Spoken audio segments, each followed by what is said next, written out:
Marcus Holloway stood quietly in line at First National Bank, the Purple Heart pinned to his worn jacket, catching the fluorescent lights above.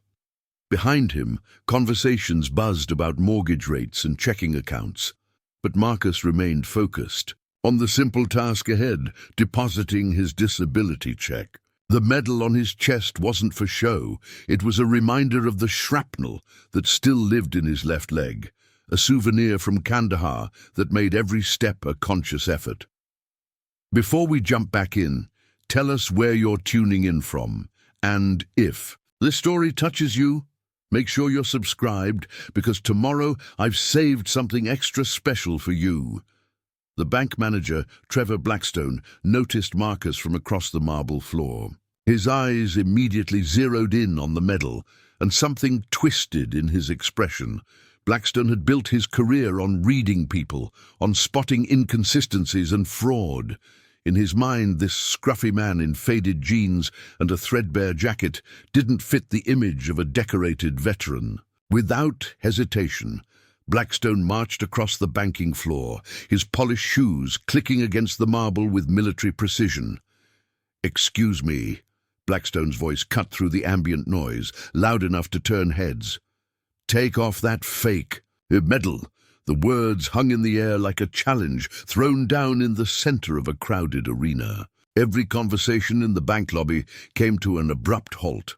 Customers turned in their chairs, tellers paused mid-transaction, and even the security guard by the entrance straightened up to get a better view of the unfolding confrontation. Marcus Holloway slowly turned around, his weathered hands still gripping the deposit slip he'd been filling out. At 52, Marcus had the kind of face that spoke of hard-earned experience, lines etched by desert sun and worry, eyes that held depths most people couldn't fathom. The Purple Heart on his jacket seemed to catch more light now, as if the medal itself was preparing for battle. "I'm sorry. What did you say?"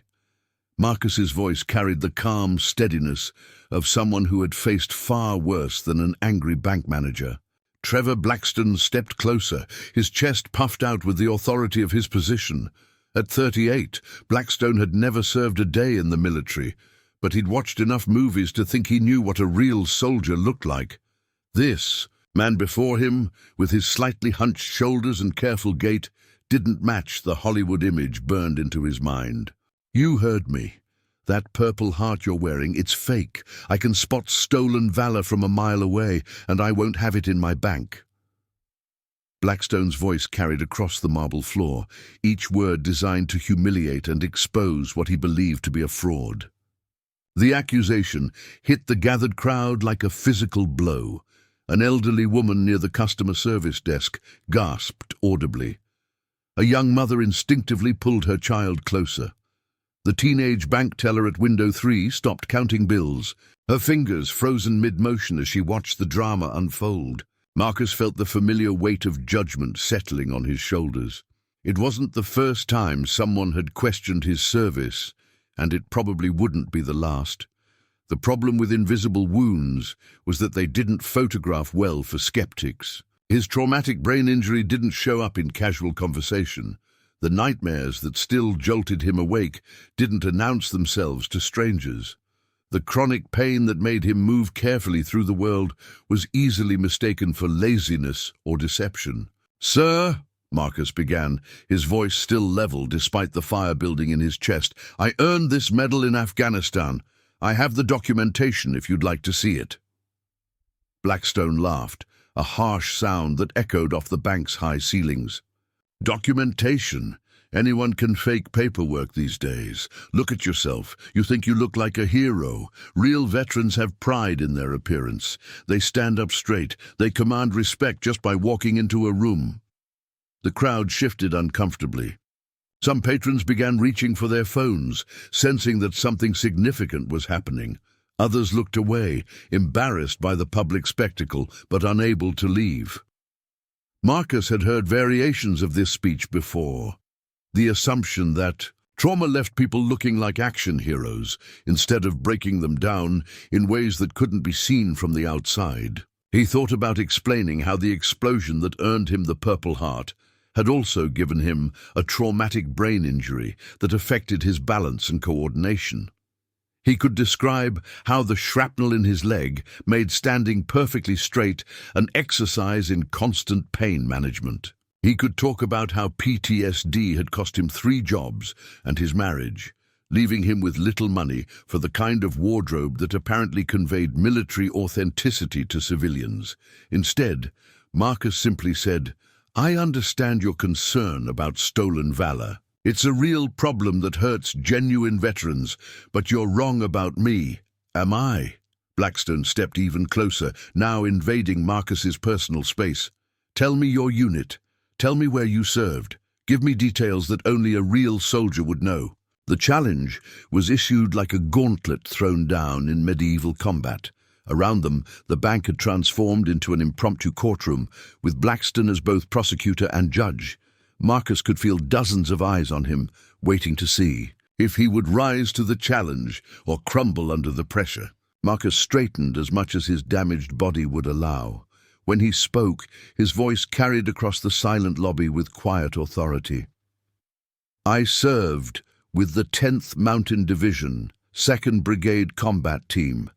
3 tours in Afghanistan, specifically Forward Operating Base Chapman in Coast Province during my final deployment in 2018. He paused, letting the specific details sink in. "The IED that got me was buried under a goat path about 2 clicks east of the firebase, triggered by a pressure plate made from 2 saw blades and a clothespin. The medic who worked on me in the field was Staff Sergeant Rodriguez from El Paso. She saved my life with a tourniquet made from her own bootlaces because we'd run through our medical supplies the day before." The specificity of the details created ripples through the crowd. These weren't the kind of facts someone could Google or make up on the spot. The tactical terminology, the geographic references, the small human details that only someone who had lived through such moments would remember. But Blackstone wasn't backing down. His reputation was now on the line in front of his customers and employees. Anyone can memorize military facts from the internet. That doesn't prove you earned that medal. For all I know, you bought it at a pawn shop and learned some army jargon to go with it. Marcus felt something shift inside him. Not anger exactly, but a kind of weary resignation mixed with determination. He'd spent years trying to reintegrate into civilian life, years of being polite and accommodating and grateful for every small kindness. But sometimes a line got crossed that demanded a different kind of response. "You want proof?" Marcus asked, his voice still calm, but carrying an edge that made several people in the crowd take an unconscious step backward. "You want to see what earned me this medal?"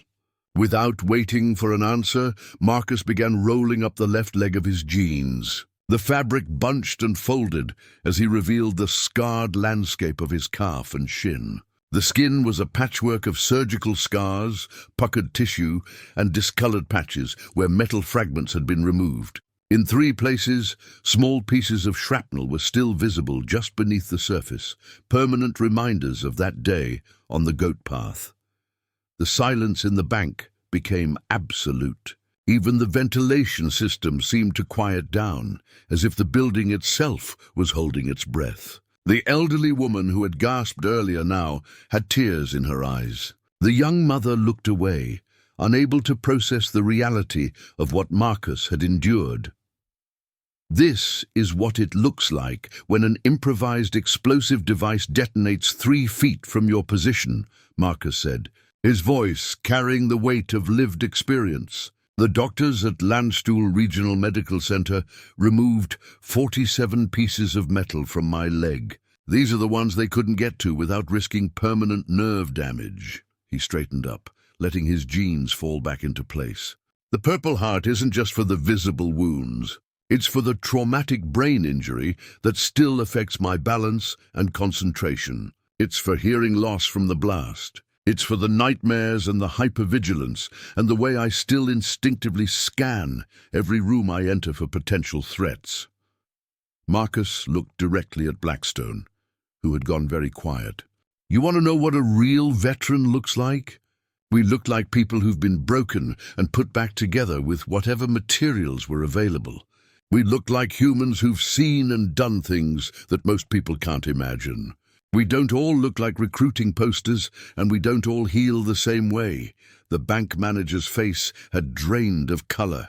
Around them, the crowd had grown larger as word of the confrontation spread throughout the building. But something else was happening too. Something that would transform this moment from a simple case of mistaken judgment into something much more significant. Because at that exact moment, walking through the front doors of First National Bank, was a man whose presence would change everything about this encounter.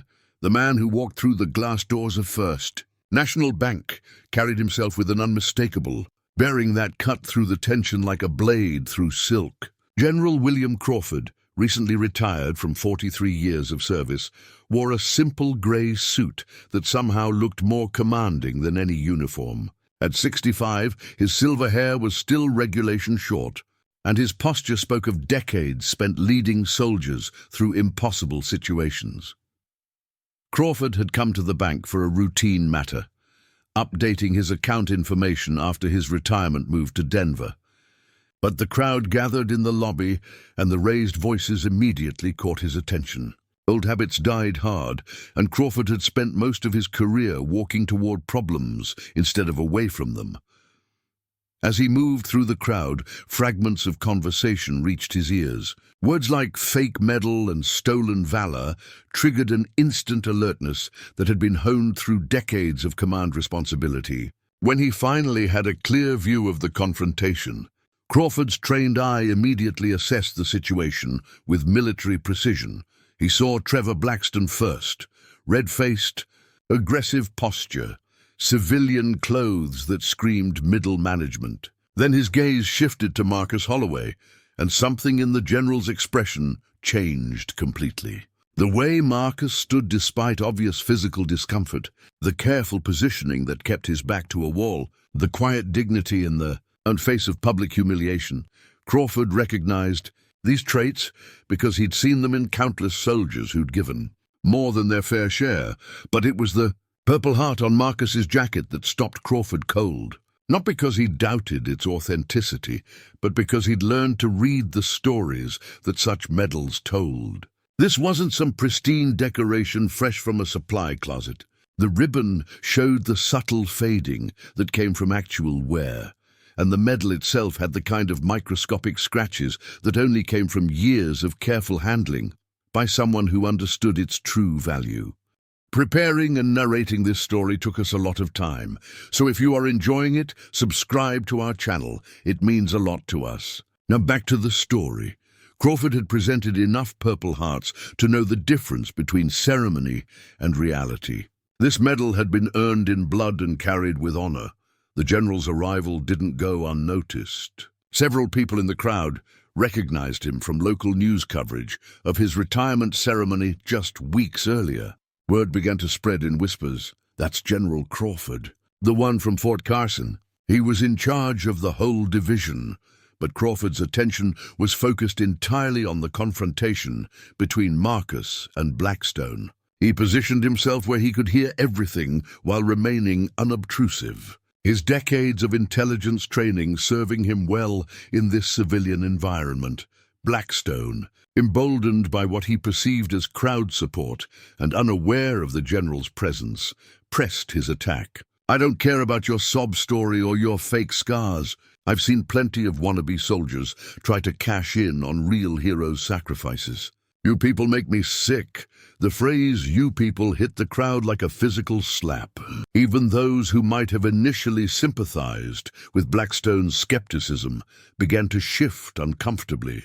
The bank manager had crossed a line from legitimate concern into something uglier. Marcus felt the familiar weight of being judged not just as an individual, but as a representative of an entire community. He'd heard this before, the assumption that veterans asking for help or recognition were somehow gaming the system, that their struggles were manufactured for sympathy or financial gain.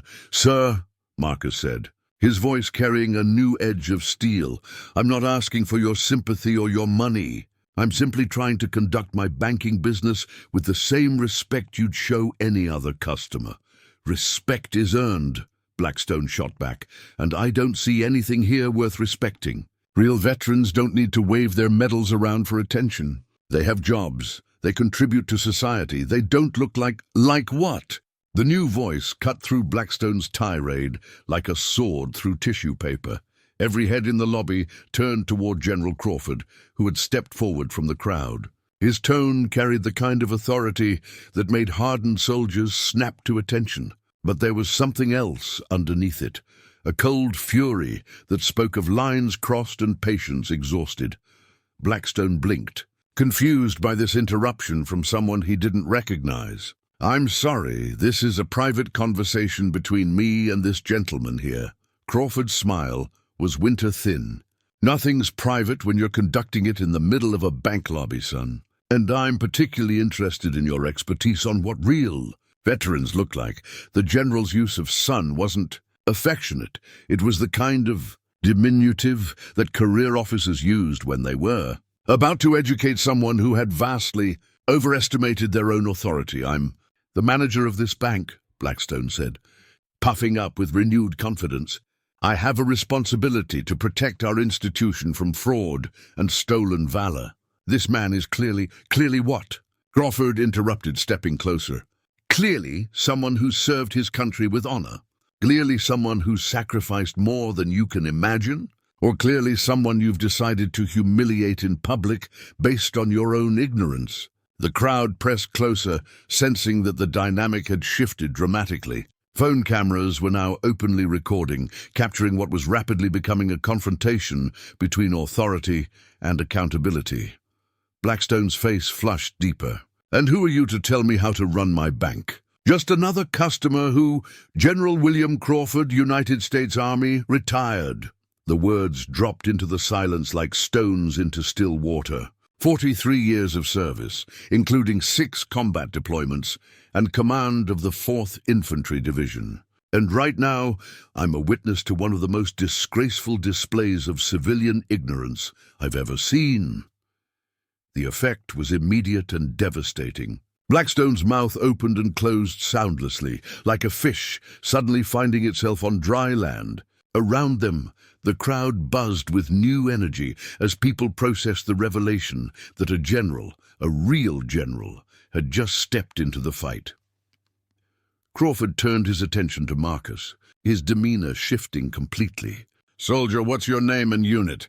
Marcus straightened instinctively, the old reflexes kicking in despite his physical limitations. "Marcus Holloway, sir. Staff Sergeant, 10th Mountain Division, 2nd Brigade Combat Team. Combat deployments? 3 tours in Afghanistan, sir. Final deployment at Phoebe Chapman, Coast Province." Crawford nodded, his expression grim. "Chapman. I know that area. Lost good soldiers there." He paused, studying Marcus's face. "When were you hit?" "March 15th, 2018, sir. IED on a routine patrol. Casualties?" Marcus's jaw tightened. 2 KIA, sir. 4 wounded, including myself. The specificity of the exchange, conducted in the rapid-fire style of military briefings, left no doubt in anyone's mind about Marcus's authenticity. These weren't rehearsed responses or memorized facts. This was the lived experience of someone who had been there, done that, and carried the scars to prove it. Crawford turned back to Blackstone, who had gone very pale. "Mr. Manager, I want you to listen very carefully to what I'm about to tell you. This man standing here has done more for this country before breakfast than you'll accomplish in your entire civilian career. He's earned the right to wear that Purple Heart through blood and sacrifice. And your ignorant accusations are an insult to every service member who's ever bled for your freedom to run your mouth in public." The silence in the bank was now complete. Even the street noise from outside seemed muted, as if the world itself was holding its breath to hear what came next. But General Crawford wasn't finished. What happened next would transform this moment from a simple confrontation into something that would be talked about for years to come. General Crawford reached into his suit jacket and withdrew his phone, the movement deliberate and purposeful. The crowd watched in fascination as he scrolled through his contacts, his expression growing more determined with each passing second. "Mr. Blackstone," Crawford said without looking up from his device, "I'm curious about something. Do you know who owns this bank?" Blackstone shifted uncomfortably, sweat beginning to bead on his forehead despite the air conditioning. "First National is owned by Continental Financial Group, but I don't see what that has to... And do you know who sits on Continental's board of directors?" Crawford's finger hovered over his phone screen, waiting for an answer that never came. The silence stretched until Crawford provided it himself. "James Morrison, former Secretary of the Army, good friend of mine, actually. We served together in Iraq back in '03.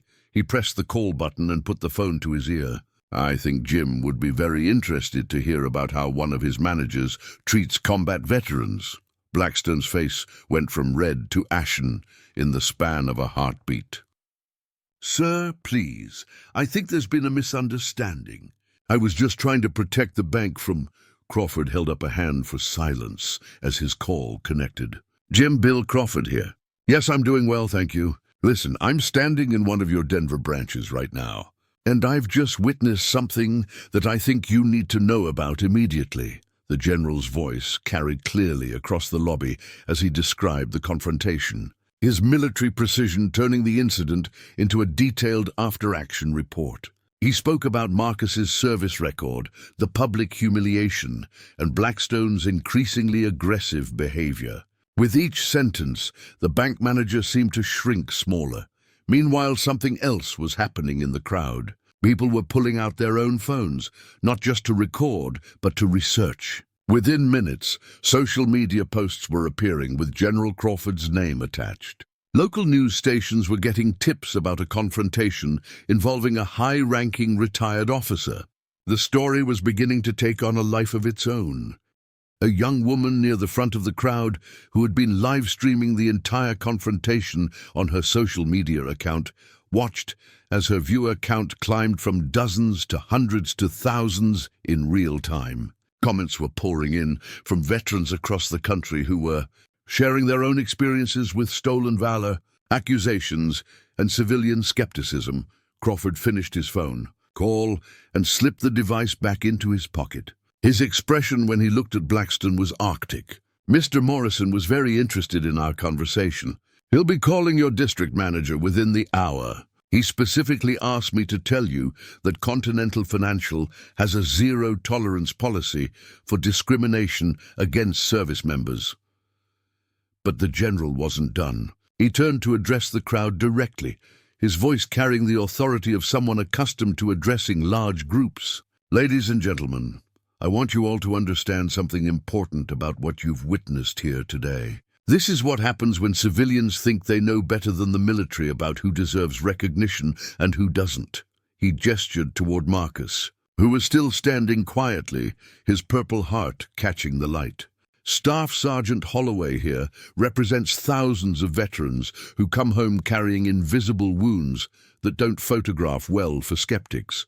They deal with brain injuries that affect their balance and coordination. They live with chronic pain that changes how they move through the world. They struggle with PTSD that makes simple social interactions feel like combat missions." The crowd listened with rapt attention as Crawford continued. "And then they encounter people like Mr. Blackstone here, who think that military service comes with a guarantee of perfect posture and pressed uniforms for life, who believes that trauma should look like a Hollywood movie instead of the complex reality of human beings trying to rebuild their lives after giving everything for their country."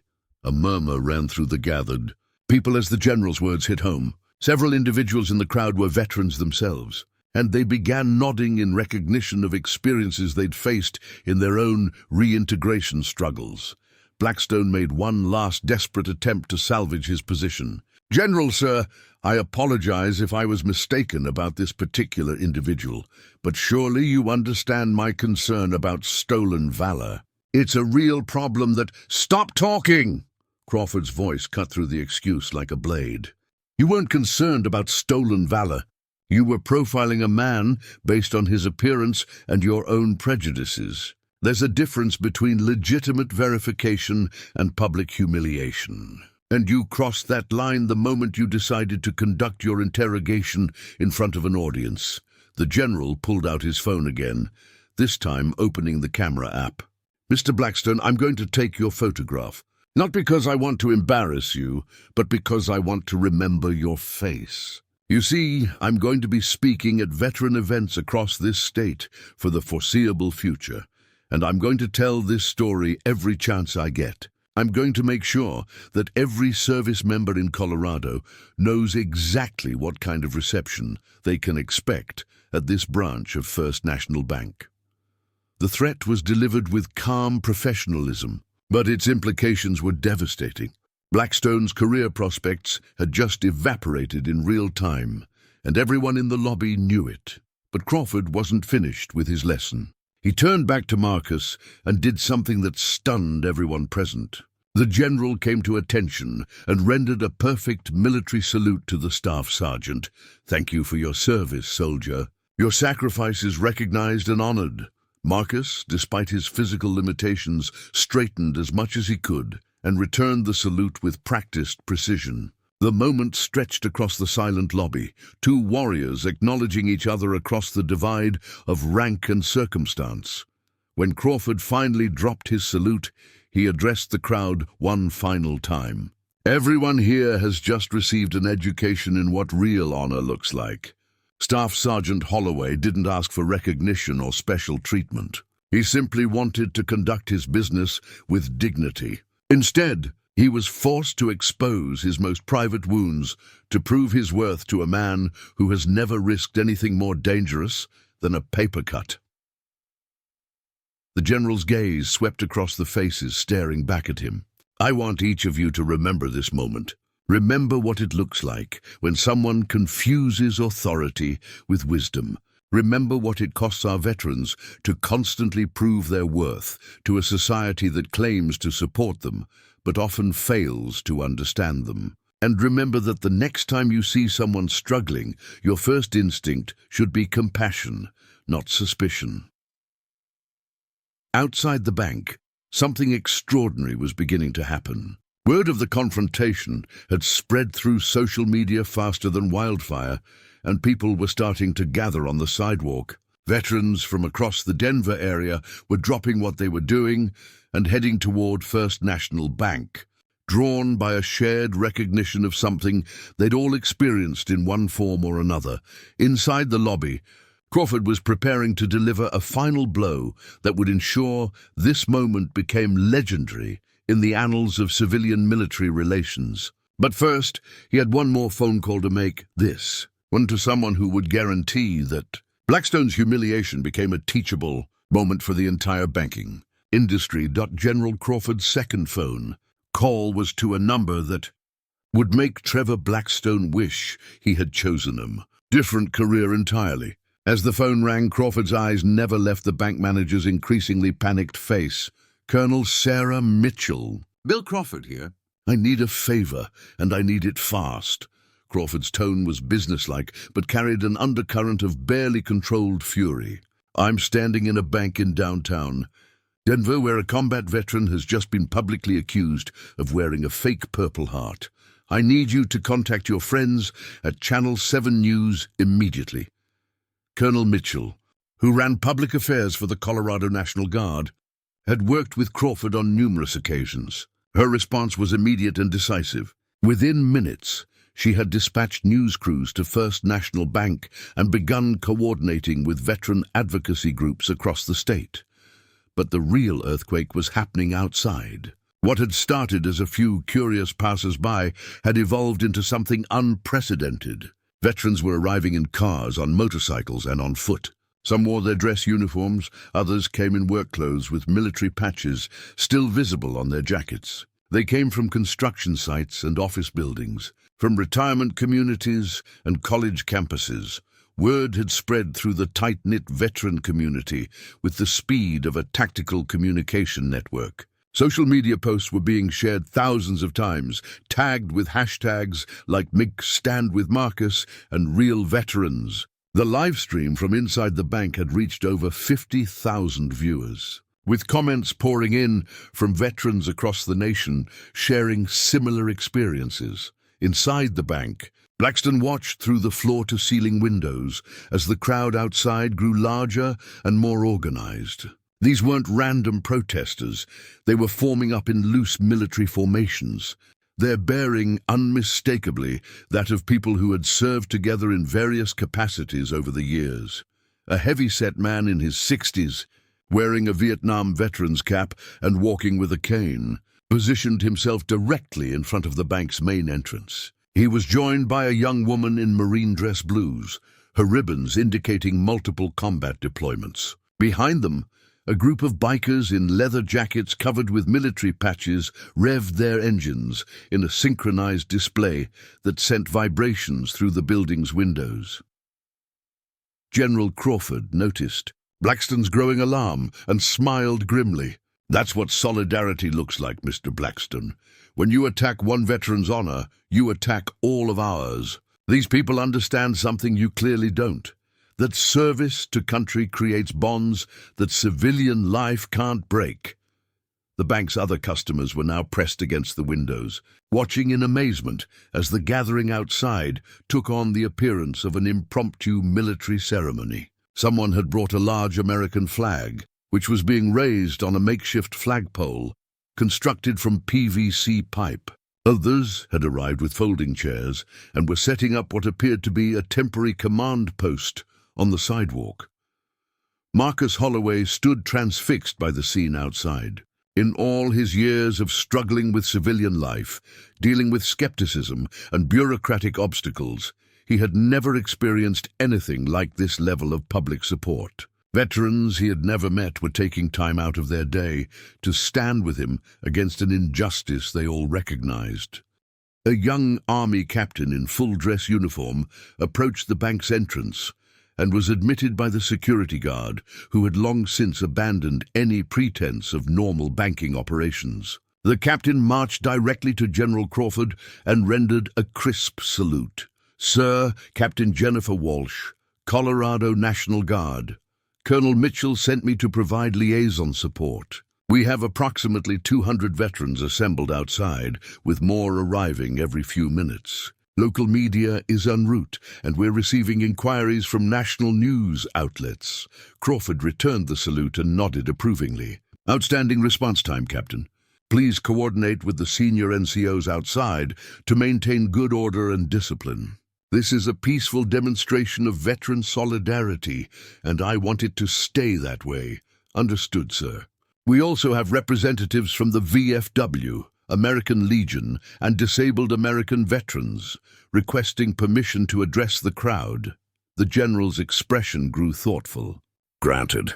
But keep the speeches short and focused on the broader issue of veteran dignity. This isn't about revenge, it's about education."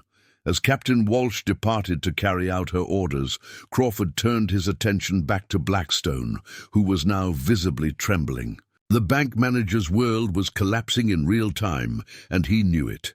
"Mr. Blackstone, I want you to understand the magnitude of what you've set in motion here today. This started as a simple case of mistaken judgment, but your refusal to back down when presented with evidence has transformed it into something much larger. You've become a symbol of everything that veterans face when they return to civilian life: skepticism, disrespect, and the constant demand to prove their worth to people who have never served." Crawford gestured toward the windows, where the crowd outside had swelled to over 300 people. "Those veterans out there aren't just supporting Staff Sergeant Holloway.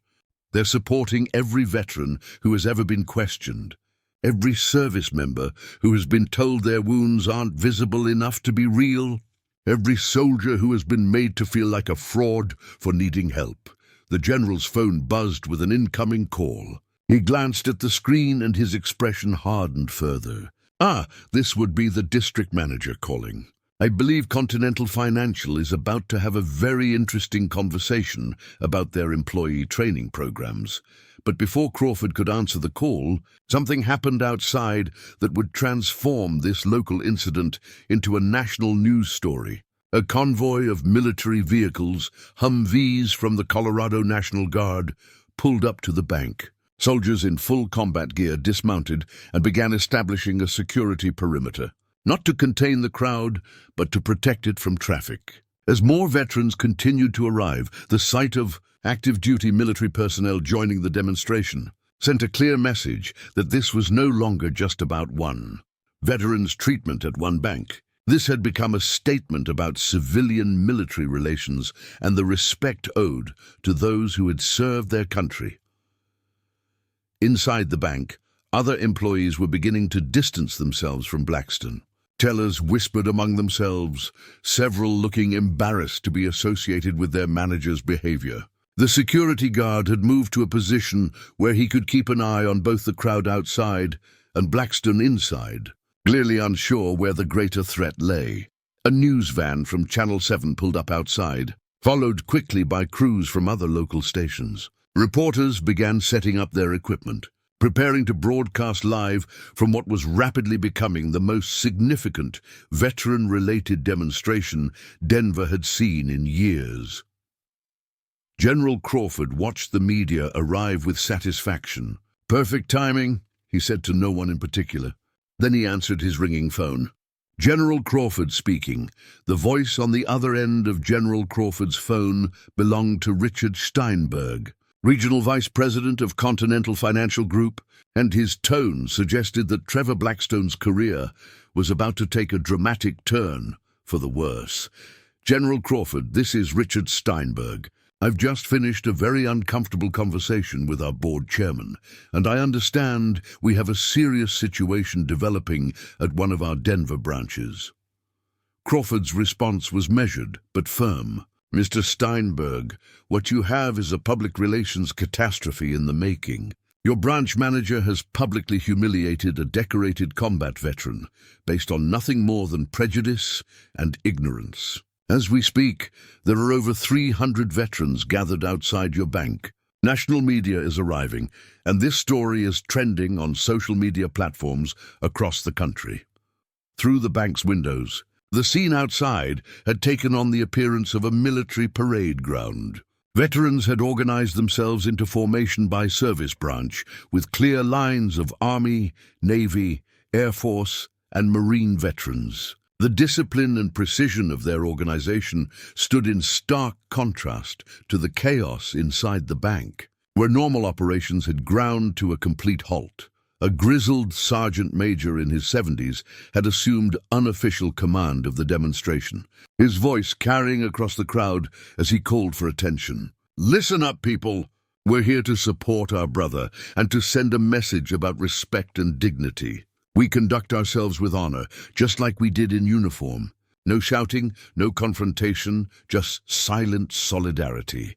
The crowd responded with the kind of instant obedience that only came from shared military experience. Within moments, hundreds of voices fell silent, creating an eerie quiet that was somehow more powerful than any chanting or protest songs could have been. Inside the bank, Steinberg's voice continued through Crawford's phone. "General, I need to ask you directly. What would it take to resolve this situation peacefully?" Crawford looked directly at Blackstone as he answered. "Three things, Mr. Steinberg. First, your manager here needs to publicly apologize to Staff Sergeant Holloway for his accusations and his conduct.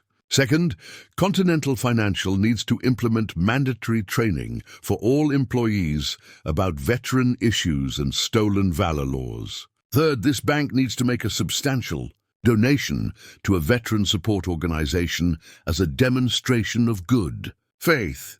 Blackstone's face went white as he realized that his phone call was determining his immediate future. He started to speak, but Crawford held up a hand for silence. "However," the general continued, "I don't think those measures are going to be sufficient anymore. This situation has grown beyond a simple bank dispute. Your manager's behavior has become a symbol of civilian disrespect for veterans, and the veteran community is responding accordingly." Outside, news crews were conducting interviews with veterans in the crowd. A young Army medic who had served 3 tours in Iraq was speaking passionately to a reporter about the challenges veterans faced when seeking basic services. Behind her, an elderly Navy veteran held a sign reading, "We served with honor, treat us with respect." The social media response was building momentum by the minute. Bank manager and veteran respect were trending nationally, with thousands of posts sharing similar stories of veteran mistreatment. Major veteran advocacy organizations were releasing statements calling for banking industry reforms and better civilian education about military service. Captain Walsh returned to the bank lobby to update General Crawford on the developing situation. "Sir, we now have over 400 veterans assembled, with more arriving from as far away as Colorado Springs and Fort Collins. The mayor's office has called requesting a meeting, and we're getting media inquiries from CNN, Fox News, and the major networks." Crawford nodded grimly. "This is what happens when you light a fuse in a powder keg, Captain." Decades of veteran frustration with civilian skepticism and bureaucratic disrespect have found a focal point. The general turned his attention back to Blackstone, who was now sitting in a chair that someone had brought him, his head in his hands. "Mr. Blackstone, do you understand what you've accomplished here today? You've managed to unite veterans across political, racial, and generational lines around a single issue, the right to be treated with basic human dignity."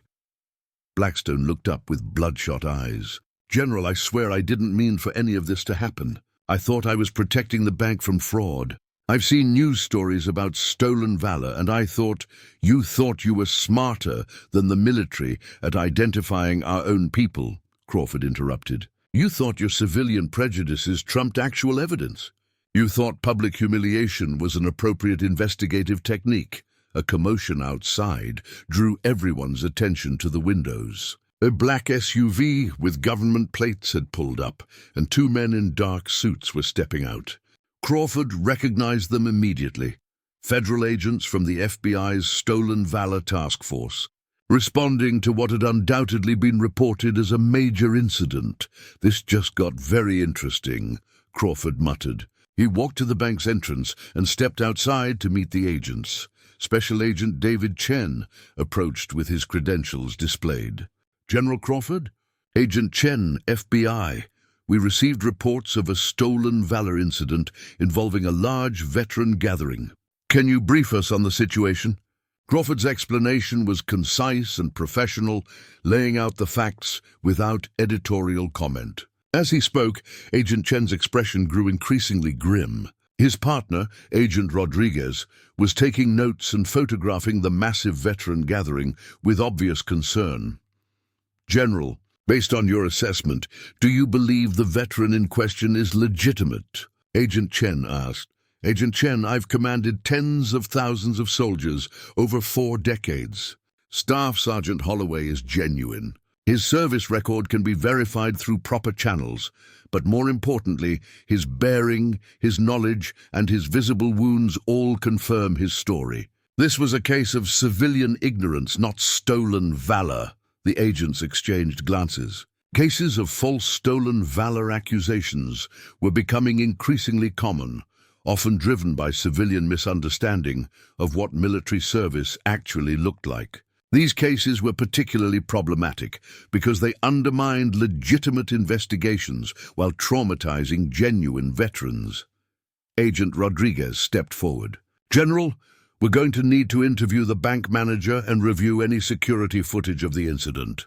But based on your preliminary assessment and the obvious authenticity of the veteran community's response, this appears to be a case of mistaken accusation rather than actual stolen valor." Back inside the bank, Steinberg's voice was still coming through Crawford's phone, which he had left on speaker. The regional vice president had been listening to the entire exchange with the FBI agents, and his tone had shifted from concern to barely controlled panic. "General Crawford, are you telling me that this incident is now under federal investigation?" Crawford picked up his phone with a slight smile. "Mr. Steinberg, when your employee publicly accuses a veteran of a federal crime, yes, it tends to attract federal attention.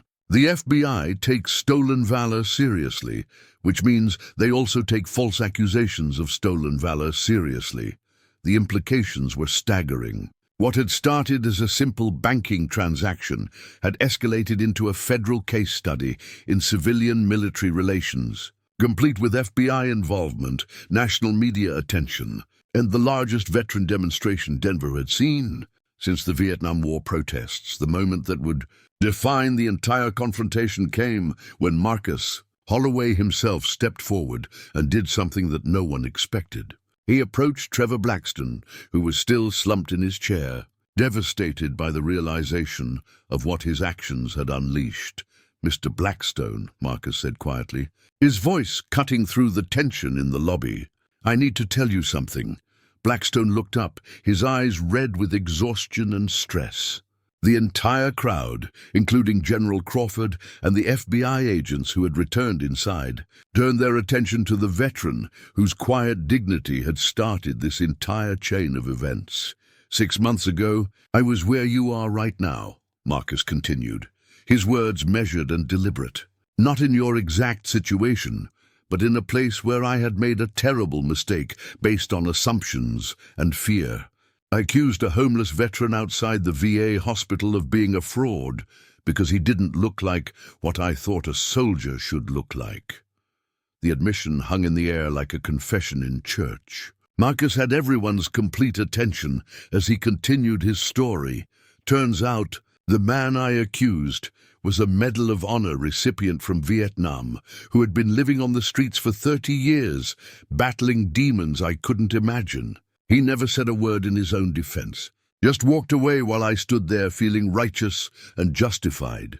Marcus's voice carried the weight of genuine remorse. "I learned later who he was when I saw his obituary in the paper 3 weeks later. He died alone under a bridge, and one of the last things that happened to him was being accused of being a fake by someone who should have known better."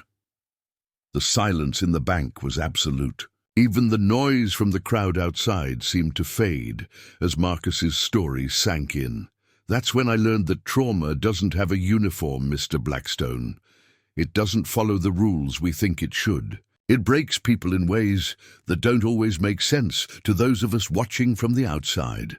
Marcus looked directly at the bank manager. "You made a mistake today, but it doesn't have to define you. The question is what you do next." Blackstone stared at Marcus for a long moment, processing words he clearly hadn't expected to hear. When he finally spoke, his voice was barely above a whisper. "I don't understand. After everything I put you through, after all of this," he gestured toward the windows where the massive crowd was still gathered, "why are you being kind to me?" Marcus smiled sadly.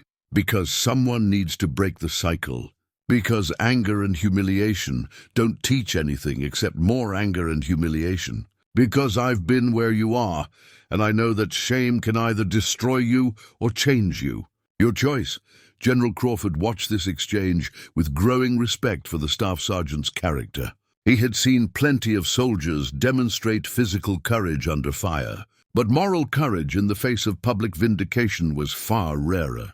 The FBI agents were taking detailed notes, recognizing that this conversation would likely become part of their case study on how to properly handle stolen valor accusations. Agent Chen had already decided that this incident would be featured in future training programs for both law enforcement and civilian organizations.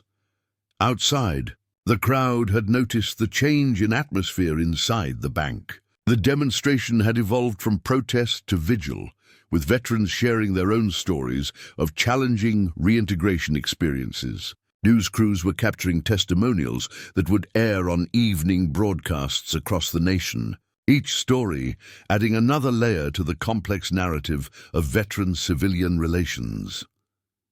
Richard Steinberg's voice crackled through Crawford's phone, which was still on speaker. "General, I've been listening to this entire conversation, and I want to make something clear. Effective immediately, Trevor Blackstone is suspended pending a full investigation. Continental Financial will implement the training programs you suggested, and we're prepared to make a significant donation to veteran organizations."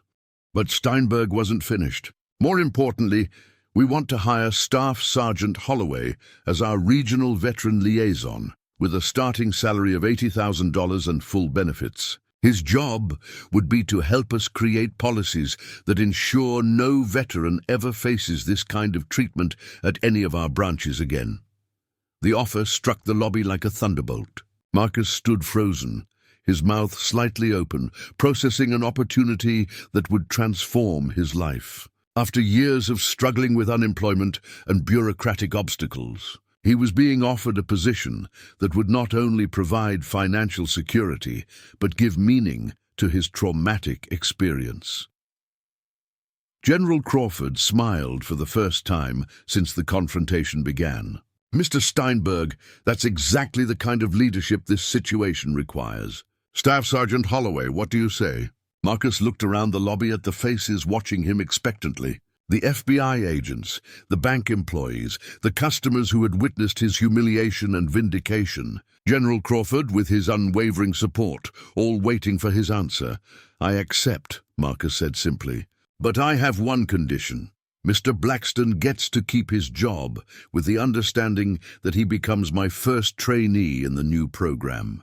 If we're really going to change hearts and minds, we start with the people who need it most." The generosity of the gesture left Blackstone speechless. Tears began streaming down his face as he realized that the man he had tried to destroy was now advocating for his redemption. Crawford stepped forward and shook Marcus's hand. "Staff Sergeant, that's the kind of leadership this country needs. You've just demonstrated why we fight, not for revenge, but for the possibility that people can be better than their worst moments." Outside, word of the resolution was spreading through the crowd. The demonstration began to transform into something resembling a celebration, with veterans sharing contact information and making plans for future advocacy efforts. The incident had created connections that would last for years, turning a moment of conflict into the foundation for ongoing veteran community building. Agent Chen approached Marcus with his business card. "Staff Sergeant, we'd like you to consider working with us on educational materials about stolen valor. Your story, both what happened here today and what you shared about your own experience, could help prevent these kinds of incidents in the future." As the sun began to set over Denver, the crowd outside slowly began to disperse. Veterans returned to their jobs, their families, their daily lives, but they carried with them the knowledge that when one of their own was threatened, hundreds would respond. The demonstration had sent a message that would resonate far beyond this single incident. Inside the bank, normal operations slowly resumed, but nothing would ever be quite the same. Marcus Holloway had walked in as a struggling veteran trying to deposit a disability check. He was walking out as a regional liaison, with the power to ensure that other veterans would never face the humiliation he had endured. Trevor Blackstone remained behind, facing an uncertain future but armed with a new understanding of the complexity of military service and the price of prejudgment. His education in veteran affairs would begin the following Monday, taught by the man he had tried to humiliate. General Crawford gathered his things, satisfied that justice had been served not through punishment, but through transformation. As he prepared to leave, he turned back to Marcus one final time. "Staff Sergeant, you've proven something important today. Real strength isn't about winning fights. It's about knowing when to stop fighting and start building bridges instead." Marcus nodded, fingering the Purple Heart on his jacket. The medal felt different now, not like a burden of proof, but like a symbol of possibility. His wounds, visible and invisible, had finally found their purpose. Outside, the last of the news crews were packing up their equipment, preparing to broadcast a story that would spark conversations in living rooms and boardrooms across America. The tale of a bank manager's accusation and a veteran's response had become something larger, a reminder that dignity, respect, and second chances were not just nice ideas, but essential elements of a society worth defending. The confrontation was over. The real work was just beginning. Up next, you've got 2 more standout stories right on your screen. If this one hits the mark, you won't want to pass these up. Just click and check them out. And don't forget to subscribe and turn on the notification bell so you don't miss any upload from us.